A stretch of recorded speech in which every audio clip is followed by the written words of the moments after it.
Эзээ онгон ховг сайрын торгуудуудын хувилгаан нь үж хамб үлзий гэж байжээ.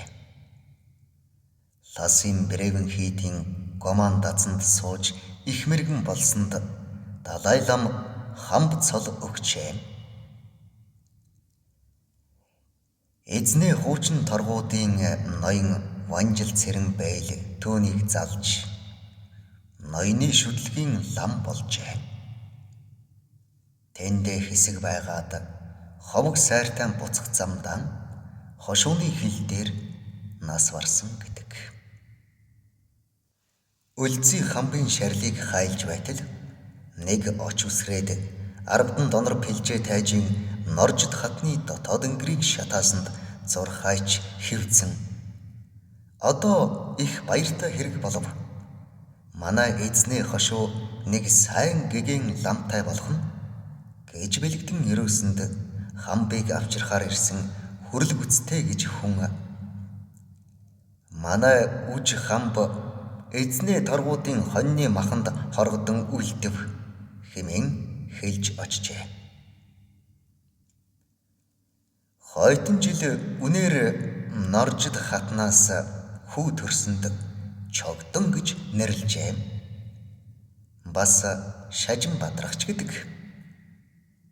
2 настай дан үлзий хамбаас үлдсэн ваадантай юмыг минийх гэж булаалдаж гин. Энэ мэт шинжээр үлзий хамбын хувилгаан гэж тодруулсанд маш мэргэн болж Ласын Бревенгийн Гоман дазанд 24 жил суугаад лаарамд цолтой болжээ. Түүнийг хундрагын гавж гэж хүн залж эзнээ хошууны дашчойлон хийдийн ширээний гэгээн лам болгожээ.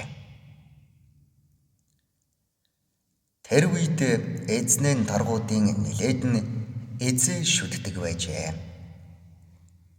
Гэлэн чогдон тэр ёсыг устгаж эхэлсэнд торгуудууд бид эзээгүй яах вүлэ гэсэнд чогдон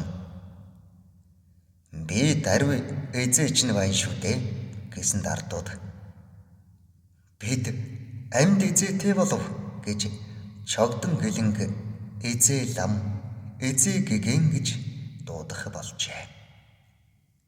Бөөгийн шашныг устгаж баруун төвдийн нарийн дэглэмээр мөнх хурлын дүрм гэгчийг зохиосонд түүнийг эсэргүүцсэн 60 лам бослог гаргаж хошуу тамгаас хэдий дарангуйлавч 30 жил үргэлжилжээ.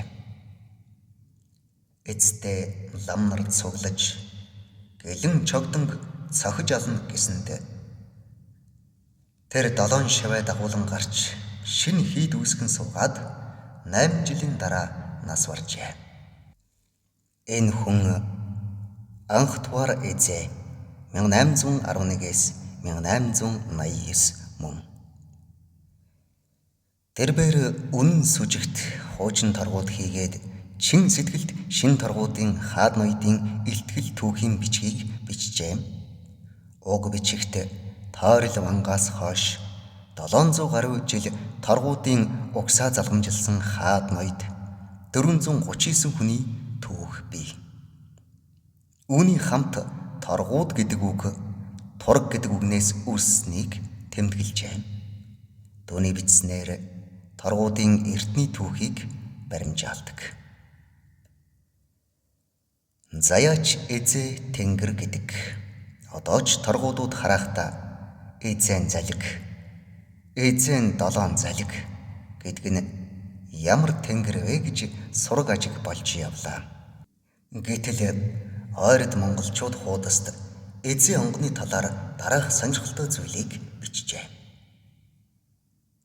Ойрдын заяач тэнгэр, ойрд монголчууд гэрийн онгоо заяач тэнгэр буюу эзээ гэж нэрлэдэг. Уулгаалдахдаа заяач гэх.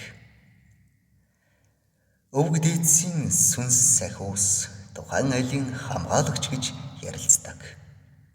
Саяхны хүртэл айл бүр өөрийн удмын сахиус онготой байжээ. Хүүхэд болгон энэ дэлхийд төрөхдөө өөрийн гэсэн заяач тэнгэртэйгээ цуг төрдөг бөгөөд нөгөө заяач нь хүүхдийг хальтрахт нь түшиж, хазаахт нь тулж хүн болгодог гэлцдэг. Эртэд цагт нэг баян айлын цээрж цэвэрж гэж жигтэйхэн гэргий хүүхдийнхээ хөлийг шороонд гарын тоосонд хүргэлгүй арчиж зүлгэн асарч халамжилдаг байжээ. Идж уудаг юмнаас нь үртсч газар унгаадгүй. Иймээс өөрийг хамгаалдаг хөлтэй заяач тэнгэр нь өлсөж харангадаад өөр айлын дэлхсийн асгаж цутгсан хоол хотноос хүртсээр ирэхэд нөгөө хүү энд ч гэсэн байсан гэх домог байдаг. Хүүхэд хоол ундаа асгаж цутгаж байж өөрөө идж ууж сурдаг. Ингэхдээ заяач тэнгэрээ цуг хооллож байдгийг гэнвлээ. Манай өвөөгийн эзээ гэрийн зүүн талд тэрмийн ханын толгойд гэсэн үг. Тэрмийн толгойд эсгий цүнхэн дотор байсан юмдаг. Хүн болгон хардаггүй. Согтохороо өөрөө гарч ирдэг. Дуулдаг гэлцдэг байв. Эзээ харж байсан хүмүүсийн үгнээс сонсоход төө хэр биетэй маш урт цагаан сахалтай хүн дүртэй байдаг гин.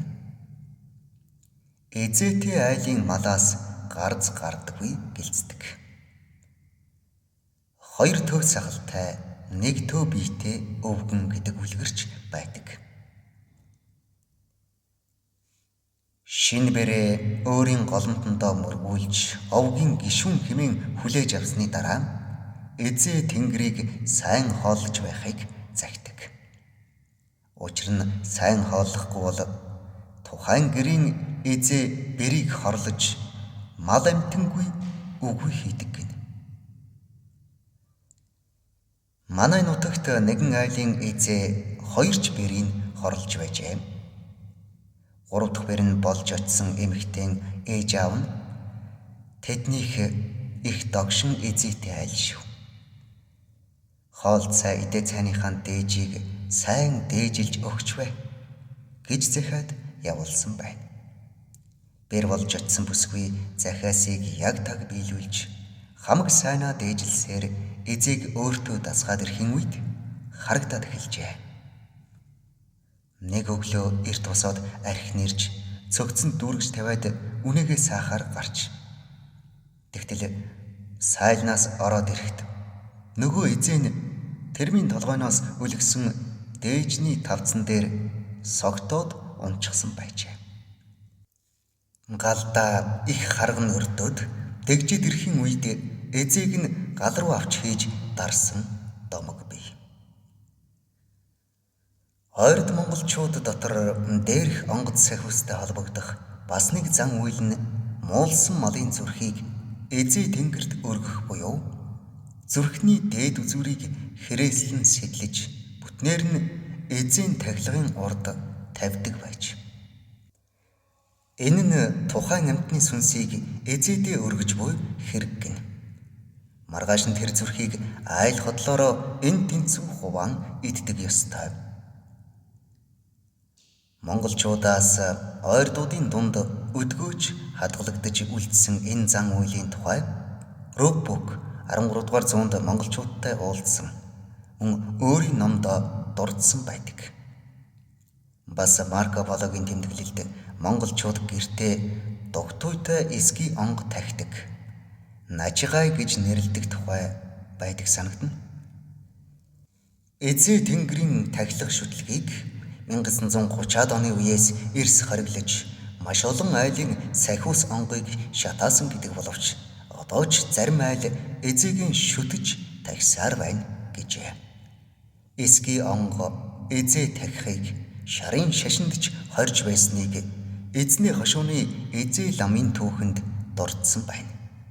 Өнгөрсөн зууны эхээр Ордост Чингис хааны өндгөн сүргийн тайлгад тэнгэрийн суудал гэж 81 эсгий ороосон залан мод босгож айраг дээжилж өргөөд тахидаг байсныг Эрдэмтэн Жээд Свен тэмдэглэн үлдээсэн байна. Эрт цагт айл бүрт онго босгож тахидаг байсан нь Энэ бололтой.